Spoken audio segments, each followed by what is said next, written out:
दिल्ली की सत्ता से बाहर होने के बाद आम आदमी पार्टी की पोल खुलती जा रही है। जिस कैग रिपोर्ट को आप सदन में पेश नहीं कर रही थी, उस कैग रिपोर्ट के बाहर आने के बाद आपके लिए कुछ भी बोलना मुश्किल हो गया है।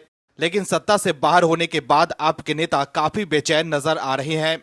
वो बीजेपी को बदनाम करने की कोशिश कर रहे हैं, लेकिन उनकी दाल नहीं गल रही है। आप सांसद संजय सिंह भी बड़ी बड़ी बातें कर रहे थे, लेकिन अब तिलमिलाए हुए हैं। संजय सिंह का सारा प्लान फेल हो गया है। वो राज्यसभा में वक्फ बिल की जगह राम मंदिर पर बोल रहे थे, लेकिन पहले वो दावा कर रहे थे कि अगर वक्फ बिल सदन में आया तो मोदी सरकार गिर जाएगी। लेकिन चर्चा के दौरान राम मंदिर को बदनाम करने की कोशिश कर रहे थे। जिस तरह से वो राम मंदिर को लेकर बोल रहे थे, क्या वो किसी दूसरे धर्म के पूजा स्थल के बारे में ऐसे आरोप लगा सकते हैं? लेकिन उनके खिलाफ भी कार्रवाई हुई है। राम मंदिर पर उन्होंने जो बोला था उसे रिकॉर्ड से हटाने का आदेश स्पीकर ने दिया।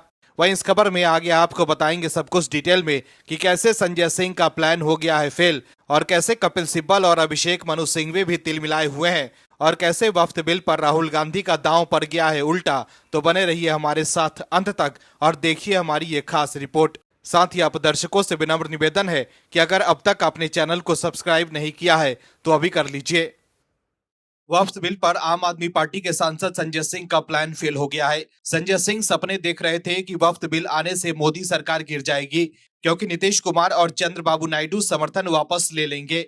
लेकिन अब संजय सिंह के मंसूबों पर पानी फिर गया है। संजय सिंह पीएम मोदी को हल्के में ले रहे थे। वो भूल गए थे कि पीएम मोदी फायर है फायर, जिसके रणनीति के आगे विपक्ष की दाल नहीं गलती है। जब से पीएम मोदी राष्ट्रीय राजनीति में आए हैं और पीएम बने हैं, तब से विपक्ष के हाथ सिर्फ हार ही लगी है। और अब वक्फ बोर्ड पर भी विपक्ष गिर गया है। दर्शकों, इस देश के भीतर वक्फ लैंड माफिया की तरह काम कर रहा था, जिसकी जमीन चाही कब्जा कर ली, जिसकी जमीन पर जब चाहे अपना बोर्ड लगा दिया। यही काम था वफ्त का। वफ्त में भ्रष्टाचार भी खूब हो रहे थे, लेकिन सरकार ने इस पर पूरी तरह से अंकुश लगा दिया है। सरकार ने कह दिया है कि अब देश में ऐसा नहीं चलेगा, वफ्त पर अंकुश लगेगा और वफ्त को अपनी संपत्ति का जवाब देना होगा। बेलगाम वफ्त पर अब सरकारी चाबुक चल गया है, तो विपक्ष के नेताओं को परेशानी हो रही है, और सबसे ज्यादा परेशान है आपके नेता संजय सिंह। दर्शकों, आपको बता दें कि वफ्त संशोधन विधेयक पर आप सांसद संजय सिंह की बेचैनी बढ़ती जा रही है, क्योंकि जो वो सोच रहे थे वो नहीं हुआ है। संजय सिंह ने बीजेपी के साथ केंद्र की सत्ता में शामिल अन्य पार्टियों को भी घेरा है।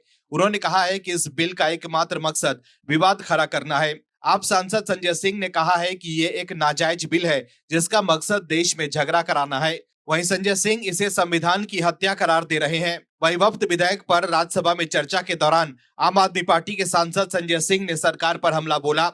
हालांकि उनके वक्तव्य का अधिकांश हिस्सा असंसदीय बताई गई और पीठासीन सभापति के निर्देश पर बयान के अंशों को सदन की कार्यवाही से हटाना पड़ा। राज्यसभा में वक्फ बिल पर चर्चा के दौरान संजय सिंह ने सरकार पर धार्मिक संपत्तियों पर कब्जा करने की कोशिश का आरोप लगाया। उन्होंने कहा कि यह बिल सभी धर्मों के लिए खतरनाक है। वहीं संजय सिंह ने राम मंदिर निर्माण में घोटाले का भी आरोप लगाया, जिसके बाद सदन में हंगामा हो गया। दर्शकों, चर्चा वक्फ बिल पर हो रही थी, लेकिन संजय सिंह राम मंदिर का मुद्दा उछाल रहे थे, मंदिरों की बात कर रहे थे। लेकिन इस बात को लेकर वो चुप थे कि कैसे वक्फ बोर्ड हिंदुओं के जमीनों को भी अपना बता रही थी। लेकिन वोट के लिए संजय सिंह को इससे कोई तकलीफ नहीं हो रही थी। वहीं संजय सिंह ने यह भी कहा है कि आप कहते हैं कि पिछड़ों और महिलाओं को उनका अधिकार देने के लिए बिल लाए हैं। चलिए लाइए अगले सत्र में एक और बिल छुआछूत मिटाने के लिए। दिलाइए मंदिरों के ट्रस्ट में 80% पिछड़ों, दलितों और जनजातियों के लोगों को जगह। मैं आपका अभिनंदन करूंगा। वहीं इससे पहले वक्फ बिल का खुला विरोध करते हुए संजय सिंह ने कहा था कि देश के लोगों को अब सावधान हो जाना चाहिए कि बीजेपी ने वक्फ संपत्तियों पर कब्जा करने और उन्हें अपने दोस्तों को देने की शुरुआत कर दी है। वे गुरुद्वाराओं, मंदिरों और चर्चों की संपत्तियों के साथ भी ऐसा ही करेंगे। इसके अलावा संजय सिंह ने यह भी कहा है कि सच्चर कमेटी की पूरी रिपोर्ट बताइए, सुविधाजनक सत्य मत बोलिए। सच्चर कमेटी की रिपोर्ट में साफ कहा गया है कि सैकड़ों वक्फ प्रॉपर्टियां राज्य और केंद्र की सरकारों ने कब्जा कर रखा है। कैसे तय करेंगे कि कौन प्रैक्टिसिंग मुस्लिम है? आपने कई ऐसे प्रावधान रखे हैं जो बताते हैं कि आपकी मंशा मुस्लिमों का भला करने की नहीं है। आप मुसलमानों को ठीक करने के नाम पर करोड़ों हिंदुओं का नुकसान कर रहे हैं। अभी भी मौका है, इस बिल को वापस लीजिए। वहीं संजय सिंह के बयान पर अल्पसंख्यक मामलों के मंत्री किरण रिजिजू ने कहा है कि संजय सिंह तर्कहीन बात कर रहे हैं। विधेयक के बिंदुओं पर बात कीजिए, सारे जवाब दूंगा। वहीं इससे पहले संजय सिंह ये कह रहे थे कि अगर सरकार वक्फ बिल सदन में पेश करेगी तो ये सरकार गिर जाएगी, क्योंकि जेडीयू, टीडीपी और एनडीए के दूसरे साथी जैसे चिराग पासवान और जयंत चौधरी समर्थन वापस ले लेंगे। लेकिन अब संजय सिंह ये देखकर तिलमिलाए हुए हैं कि एनडीए के सभी दल एकजुट हैं। वक्फ संशोधन विधेयक 2025 लोकसभा से पारित होने के बाद राज्यसभा से भी पारित हो गया है, लेकिन विपक्ष को जबरदस्त मिर्ची लगी है। दर्शकों, वक्फ संशोधन बिल पर विपक्ष को बहुत किलस मच रही है।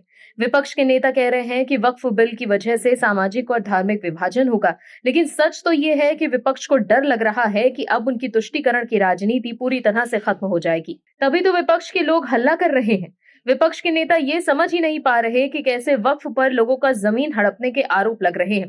ताज्जुब की बात तो ये है कि दर्शकों, तीर्थराज महाकुंभ प्रयागराज की भूमि को भी वक्फ की जमीन घोषित करने के जुगाड़ में थे। अब संसद में बिल पास होने के बाद कानून बन जाएगा तो सभी को ये कानून मानना ही पड़ेगा।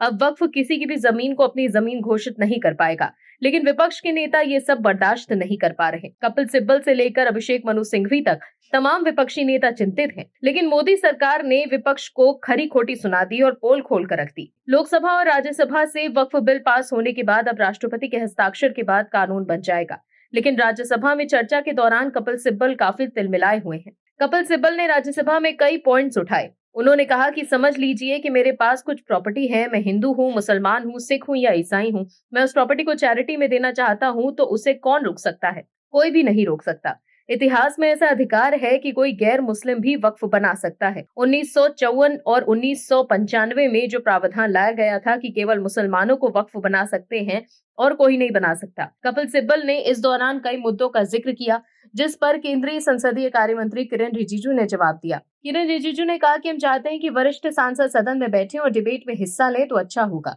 समस्या क्या है कि वो प्रश्न करके और अपनी बात रख के चले जाते हैं, वो क्लैरिफिकेशन नहीं सुनते। वो कुछ ऐसा सवाल रखकर चले जाते हैं लेकिन फिर सुनने के लिए बैठते ही नहीं। रात में मैं जब उनके सवालों का जवाब दूंगा तो वो रहेंगे नहीं। ऐसी परिस्थिति में मुझे क्या करना चाहिए? इसके बाद सदन में काफी शोर शराबा शुरू हो गया। केंद्रीय मंत्री रिजिजू ने कहा कि वरिष्ठ सांसद होने के नाते कपिल सिब्बल ने अपनी बात रखी। उन्होंने 4 राज्यों की धार्मिक जमीन की तुलना कर दी। वक्फ प्रॉपर्टी धार्मिक संपत्ति नहीं होती है, वक्फ प्रॉपर्टी अलग है, वो सिविल है। यहाँ वो गलत उदाहरण देकर चले गए। फिर बोलते हैं कि मेरी जमीन है, मेरी प्रॉपर्टी है और आप कौन होते हैं कानून बनाने वाले? मैं इसीलिए बोल रहा हूँ क्योंकि अभी वो चले जाएंगे। इस पर जगदीप धनखड़ ने कहा कि अभिषेक मनु सिंघवी चले गए हैं। किरेन रिजिजू ने कहा कि जब कोई ट्रस्ट बनाता है तो ट्रस्ट को कौन चलाता है, उसकी निगरानी कौन करता है? Charity commissioner. अगर आप हिंदू हैं तो ट्रस्टी कमिश्नर में हिंदू ही आ सकते हैं, मुस्लिम भी आ सकते हैं। ऐसा हो सकता है क्या? देश में एक ही कानून चलेगा तो ये सही है? मैं इस पर खुलकर जवाब दे सकता हूं, मगर ये जवाब देने का समय नहीं है। आप पटल पर अपनी बात रखकर चले जाएंगे, फिर हमारी नहीं सुनेंगे तो ये अधूरा रह जाएगा। इससे पहले कपिल सिब्बल ने कहा था कि देश में जब वन नेशन वन लॉ होना है तो फिर ये कहना कि केवल मुसलमान ही वक्फ दे सकता है किस तरह से सही है? प्रॉपर्टी मेरी, मिल्कियत मेरी, फिर आप कौन होते हैं कि चैरिटी में किसे देना है या किसे नहीं ये डिसाइड करेंगे? इस बिल में ये प्रावधान रखा क्यों गया है, ये अपने आप में सवाल है। वहीं अभिषेक मनु सिंघवी ने आरोप लगाया कि सरकार की मंशा वक्फ संशोधन विधेयक 2025 के जरिए वक्फ बोर्ड की स्वायत्तता समाप्त कर सरकारी नियंत्रण स्थापित करना चाहती है। उन्होंने कहा कि पुराने कानून में वक्फ बोर्ड के सीईओ का मुसलमान होना आवश्यक था। साथ ही जिन 2 व्यक्तियों के नाम पर बोर्ड देता था उनमें से एक को नियुक्त करना आवश्यक था। वर्तमान विधेयक में ये प्रावधान शामिल नहीं है। उन्होंने कहा कि बीजेपी के नए नवेले दोस्त और तेलुगु देशम पार्टी के अध्यक्ष चंद्रबाबू नायडू ने कहा कि तिरुपति बोर्ड में गैर हिंदू कैसे आ सकता है। उनकी सराहना करते हुए सिंघवी ने पूछा कि सरकार अब किस आधार पर ये आडंबर कर रही है? यही सौतेला व्यवहार, ये अलग अलग कसौटी एक समुदाय के साथ क्यों अपनाई जा रही है? अभिषेक मनु सिंघवी ने कहा है कि अगर वक्फ संशोधन विधेयक 2025 की चुनौती दी गई तो न्यायपालिका इसे असंवैधानिक घोषित कर सकती है। तो देखा आपने कैसे सिंघवी और सिब्बल वक्फ के पक्ष में बैटिंग कर रहे हैं। कांग्रेस के नेता और समर्थक राहुल गांधी को प्रधानमंत्री देखना चाहते हैं, लेकिन पीएम मोदी के मास्टर स्ट्रोक से राहुल गांधी चारों खाने चित हो गए हैं। लोकसभा में नेता प्रतिपक्ष राहुल गांधी वक्फ के मुद्दे पर थोड़े से कंफ्यूज दिखाई दे रहे हैं। उन्हें समझ ही नहीं आ रहा कि वक्फ पर स्टैंड क्या लें और कैसे लें। वो इस बात से परेशान है कि अगर वक्फ पर खुलकर स्टैंड लेते हैं तो हिंदू नाराज होंगे और नहीं लेंगे तो मुस्लिम नाराज होंगे। लेकिन राहुल वोट तो वक्फ के संशोधन के खिलाफ ही डालेंगे, लेकिन खुलकर संसद में कुछ बोले नहीं। यानी कि उन्हें ये बात समझ आ चुकी है कि अगर वो इस मुद्दे पर खुलकर बोलते तो उन्हें महंगा पड़ सकता था, इसीलिए वो इस पर कुछ नहीं बोले। लेकिन इस कारण से मुस्लिम समुदाय के लोग खफा हैं। दर्शकों, आपको बता दें कि कांग्रेस के लिए वक्फ बिल उस गले की हड्डी की तरह बन गया है कि ना उगले बन रहा है ना निकले। कांग्रेस को एक बात तो समझ आ चुकी है कि अब इस देश की राजनीति तुष्टीकरण के भरोसे बहुत ज्यादा दिनों तक नहीं चलने वाली है। अब देश की राजनीति तुष्टीकरण की नीति से नहीं, संतुष्टीकरण के विचार से चलेगी। तभी वक्फ पर लोकसभा चर्चा के दौरान राहुल गांधी मौजूद तो थे, लेकिन बोले नहीं। बहस शुरू की विपक्ष की तरफ से गौरव गोगोई ने, लेकिन राहुल गांधी के इस रवैये पर मुस्लिम नेताओं ने न्यूज एजेंसी से बात करते हुए निराशा व्यक्त की। All India Muslim personal law board के सदस्य मौलाना खालिद रशीद फरंगी महली और ऑल इंडिया शिया पर्सनल लॉ बोर्ड के महासचिव मौलाना यासूब अब्बास ने कहा कि उन्हें उम्मीद थी कि विपक्ष के नेता राहुल गांधी मुस्लिम समुदाय की ओर से लोकसभा में बोलेंगे।